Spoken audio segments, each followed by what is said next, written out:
चैतन्य महाप्रभु के रूप पर सार्वभौम भट्टाचार्य आसक्त हो गए।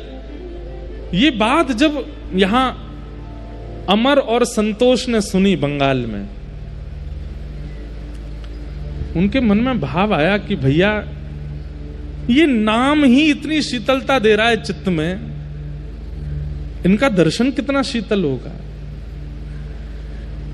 अब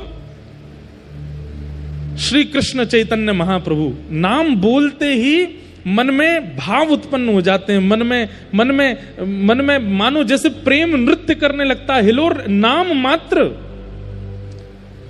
स्वामी श्री हरदास जी महाराज नाम लेते ही चित्त में निधिवन राज का दर्शन होने लगता है। वृंदावन कुंज बिहारी आ जाते हैं, वृंदावन की तलहटी आ जाती है, सुंदर सुंदर निकुंज वन आ जाते हैं। श्री हितरवंश महाप्रभु नाम लेते ही श्री राधा वल्लभ जी सहरा पहने हुए खड़े हैं, थाड़े अपने आप चित्त में आ जाते हैं। आज भी इतने भयावह हैं, कलिकाल में भी आचार्यों का नाम इतना काम कर रहा है। उस काल में जब वे थे तो क्या प्रभाव होता होगा। रूप सनातन गोस्वामी आपस में बात करने लगे, अमर और संतोष, जरा दोबारा बोलियो तो नाम।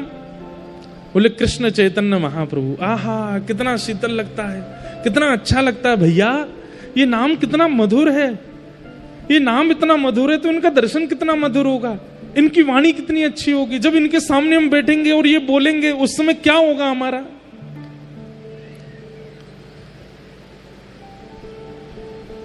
मन में विचार करने लगे क्या करें। तब महाप्रभु जी को इन्होंने पत्र लिखा और पत्र में लिख करके महाप्रभु जी से कहा कि हे महाप्रभु जी, हमारी स्थिति अब रहने की नहीं है, अपनी पूरी स्थिति बताइए, हम कौन हैं, किस पदवी पर हैं, कितना धन है, कितनी संपत्ति है। बोले हमारे जो वस्त्र हैं उनमें भी सोने की कढ़ाई होती है। सब लोग इधर देखो, ध्यान से सुनो। हमारे पास इतने घोड़े हैं, भोजन पानी बनाने के लिए इतने सेवक हैं, हमारे पास कोई कमी नहीं है, लेकिन मन में संतुष्टि नहीं है। जब नाम सुनते हैं, कहीं सत्संग हो रहा है, ये बात सुनते हैं तो नेत्र भर आते हैं, लेकिन क्या बताएं, इतने श्रेष्ठ बन गए हैं कि अब सब त्यागना हमारे लिए मुश्किल हो रहा है। लेकिन मन में आपका नाम जब से आया तब से मन में भाव आ रहा है कि यदि आप आज्ञा कर दोगे तो सब छोड़ के चले जाएंगे। महाप्रभु जी को पत्र लिखा, आप आज्ञा कर दीजिए, हम क्या करें, घर छोड़ दें। आप कह देंगे छोड़ दो, उसके बाद देखेंगे नहीं। मतलब त्याग की अनंत स्थिति आ गई है चित्त में, बस आज्ञा चाहते हैं। महाप्रभु जी ने जब पत्र पढ़ा जगन्नाथपुरी में, पत्र में प्रयोग हुए शब्दों से ही महाप्रभु जी पहचान गए कि अभी ये त्याग के योग्य नहीं हुए। इनका त्याग तब सार्थक होगा जब इनको मैं मिलूंगा। मैं बिना मिले अगर कह दूं कि सब छोड़ के चले जाओ तो इनके त्याग से कल्याण नहीं होगा। इनका तो हो जाएगा, पर इनसे हमें बहुतों का कल्याण करवाना है, वो नहीं हो पाएगा। वही वाली बात जो आज कथा के प्रारंभ में कही कि एक तो होता है फल का स्वयं टूट के गिर जाना और एक होता है किसी के द्वारा तोड़ना।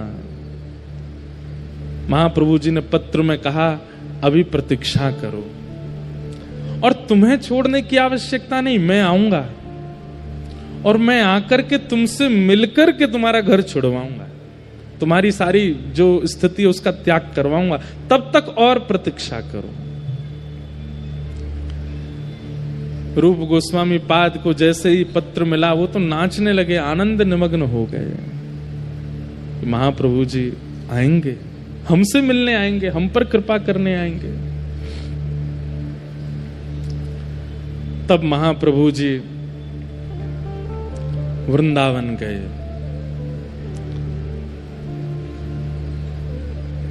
रामकेली ग्राम बंगाल में है, वहां रहते थे रूप सनातन गोस्वामी,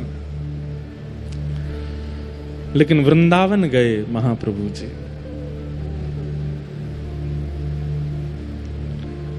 और श्री वृंदावन में इमली तला दर्शन किया है। सेवा कुंज के पास में इमली तला है। कहते हैं कि वो वृक्ष स्वयं हमारे प्रिया प्रियतम ने एक साथ द्वापर युग में ही लगायो। और उसके लिए कई लोगों ने जैसे ही महाप्रभु जी वहां पहुंचे बैठ गए वृक्ष। तब वृंदावन प्रकट नहीं हुआ था, वृंदावन सघन वन था। वृंदावन में अभी रास्ते भी नहीं बने हैं। वृंदावन केवल दो पहचान थी वृंदावन की, एक श्री यमुना जी, दूसरे गिरिराज जी। इनके बीच में जो समाहित है वो